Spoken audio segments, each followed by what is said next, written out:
Hello everyone. Today I'll be demonstrating the AccessPlace website. This crowdsourcing site is designed as a place where people with disabilities can share their accessibility experiences in the community. Like other crowdsourcing websites, users can leave comments and reviews or read what others have said about an establishment. What makes our site unique is the ability to enter a personal profile describing your or someone else's functional impairments, and through an algorithmic filter, receive accessibility information specifically tailored for you. So there's no need to scroll through dozens of irrelevant reviews to find information that you care about. The AccessPlace website is part of the larger Access Ratings for Buildings, or ARB project, designed for people with disabilities and experts to rate the accessibility of buildings and businesses. This is our home page.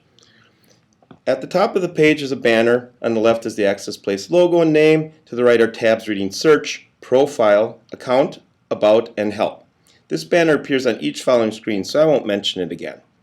At the bottom of the screen is basic information about the website. This also appears on all the following screens and won't be mentioned again. The text for this screen is a welcome, and it basically describes what you can do with the website. The first step on AccessPlace is to enter basic demographic information. This can be for yourself, a friend or family member, or a client. I'm going to skip that for right now and get to the interesting part by clicking on the Profile tab. Okay, so I've already set up a profile for myself. You can see to the left of the screen is my basic information. In the middle of the screen are listed some health conditions. I've checked vision and sensory sensitivity. I'll click on vision, and that opens to reveal a place where I can add more detail about what exactly is my vision problem. So there's reading, are you sensitive to glare, walking due to vision, are you colorblind? Reading goes from easy to unable, a scale. There's 5 boxes I can click. I'm going to click on the 4th one, which is close to unable.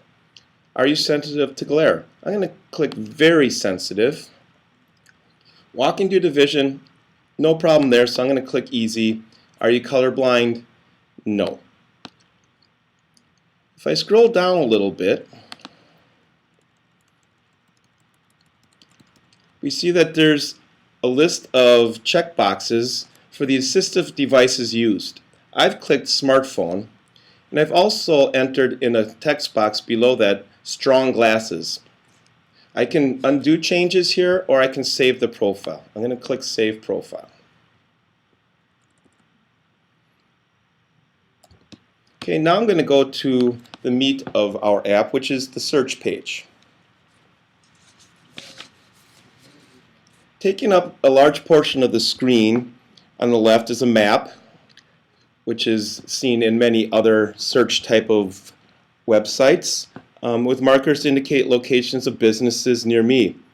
A person icon indicates my location. To the right is a search box. Below this are 2 buttons, Sort by Distance and Sort by My Accessibility. And then below those buttons is a list of nearby businesses. When I first arrive on the screen, before I enter anything into the text box, the businesses are pre-sorted in order of nearness to me. I'm going to enter something that we all love, pizza.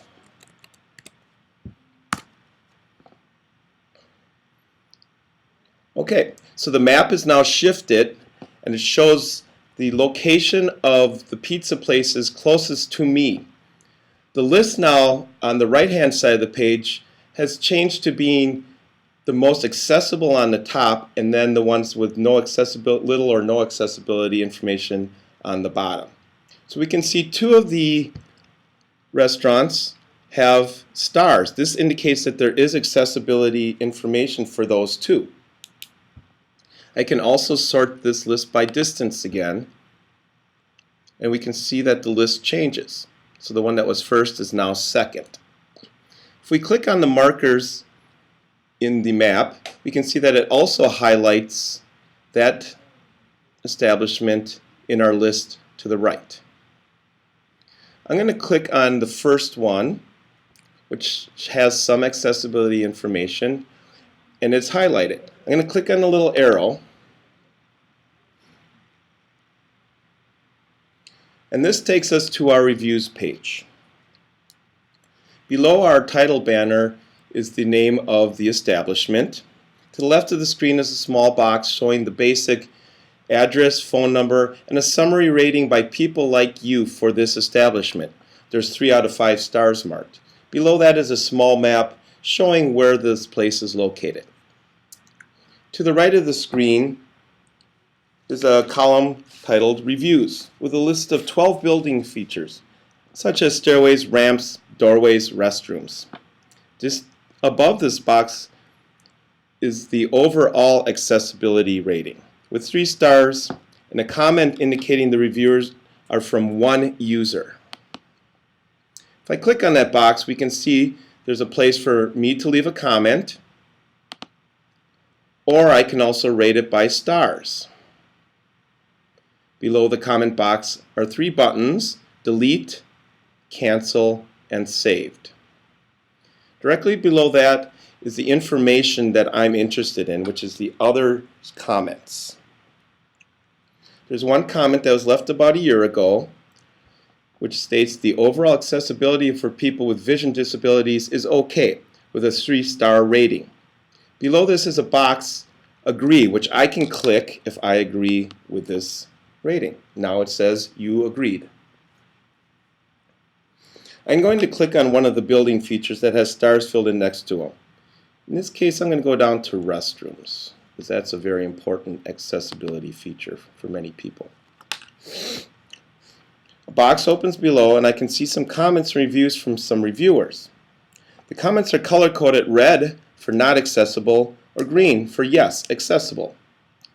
Below is a comment which reads, "The restroom itself is fine, but the route to get there is a little bit unclear, as mentioned earlier, and it's hard to tell which one is the men's and which one is the women's." And this has a 4-star rating. Importantly, the comments and ratings are specific to a person with vision impairments. If I had entered mobility, for instance, I would see a completely different set of comments and ratings. This has been a brief introduction to the ARB AccessPlace website. I hope this was informative. This app has been developed by the R2D2 Center at the University of Wisconsin-Milwaukee and the UBComp Lab at Marquette University. The ARB project has been funded in part by the Department of Education, National Institute on Disability and Rehabilitation Research, grant number H133G100211. Thank you.